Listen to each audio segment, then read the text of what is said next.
For my Philosopher's Ball project, I was assigned to Laura Jane Addams.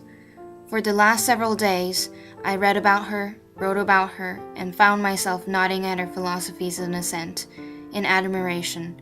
She wasn't just an exceptional intellectual, but a brave, confident woman who viewed social intercourse at a more complex, deeper level of pragmatism, ethics, and most importantly, connection. She was a woman who learned of the life from life itself, living among the crime, illness, and poverty. Once I knew her, this became more than just a graded project. If I had a day to be somebody else, that would have been no other than Jane Addams. I was born in Cedarville, Illinois on September 6, 1860. Not only did I live during the dark days of American Civil War, but also during the time of booming industrialization and urbanization. I was the 8th child and the 5th to live under my father's protective care. My mother died when I was 2, so I hardly remember anything about her.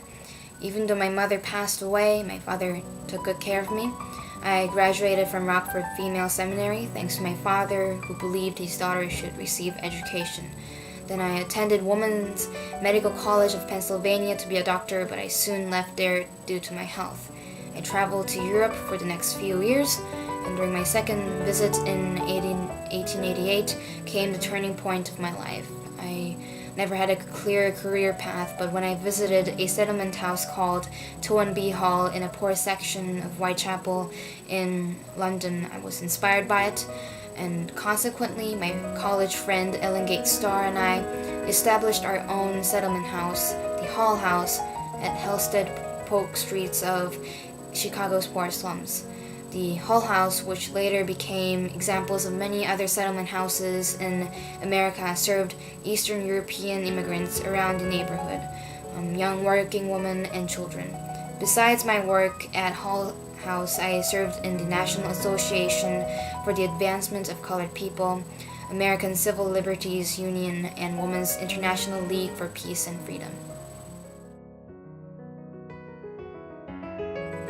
Chicago, where I spent most of my life, was a national transportation center with booming industry. People from Midwest and Europe came to find work in meatpacking houses, and let me tell you, the working condition was harsh and dangerous. They worked 10 to 12-hour shifts and were paid less than $4 a day.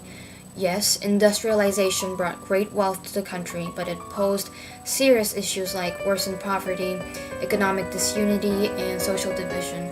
The rich got richer, the poor got poorer, and in no time, the affluent exploited the working class across the line to keep more money to themselves. And the poor in turn carried out political movements, rebelling against harsh and unjust working conditions. This circumstance didn't just apply to Chicago, but across all industrializing cities. And of course, the foreign immigrants, women, and the children of poor working class were the ones who got the worst of it. I devoted myself in bettering their circumstance by providing shelter, education in English and the arts, and assisting in employment. But this was just a part of the bigger problem I was trying to solve, to alleviate social division created by class, gender, race, and bring equilibrium in their economic and civil rights through sympathetic knowledge.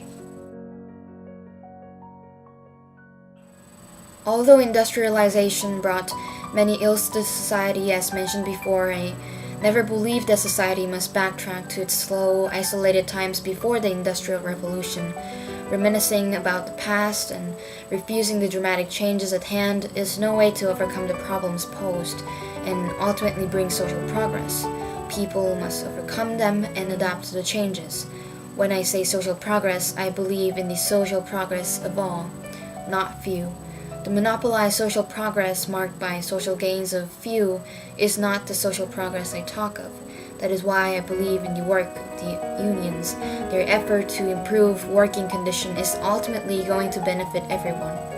In order to achieve common social progress of everyone in society, we must not stop in only having the hard facts and numbers down about each other, but having a deeper understanding drawn by that natural human appeal, care, and empathy that we have somehow forgotten.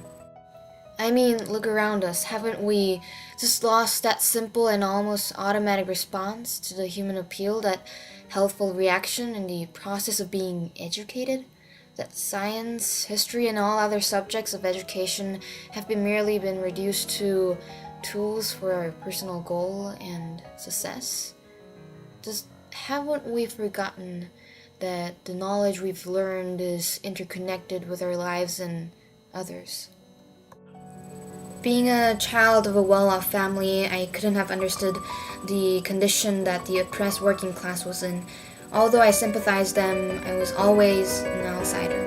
The only way I could have become an insider who truly understood them was to live with them amongst the crime, civic corruption, prostitution, sweatshops, and other ills of the community. This deeper understanding must not be passive, but active. We must learn of the life from life itself.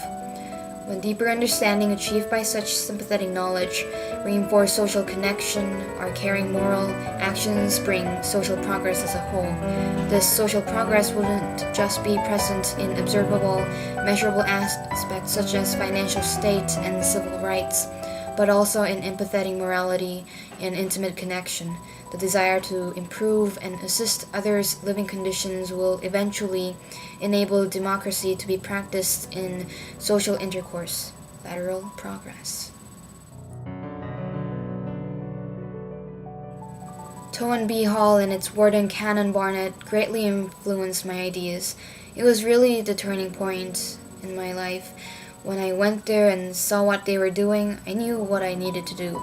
Establish a settlement house in a poor Chicago slum, maintain education and philanthropic enterprises, learn and improve the condition of industrial districts. And of course, I was greatly influenced by Barnett's idea of settlement houses not becoming traditional missions, but rather act of care for the welfare of others, because once it becomes missions, we fail to maintain our commitment and carry out pragmatic help.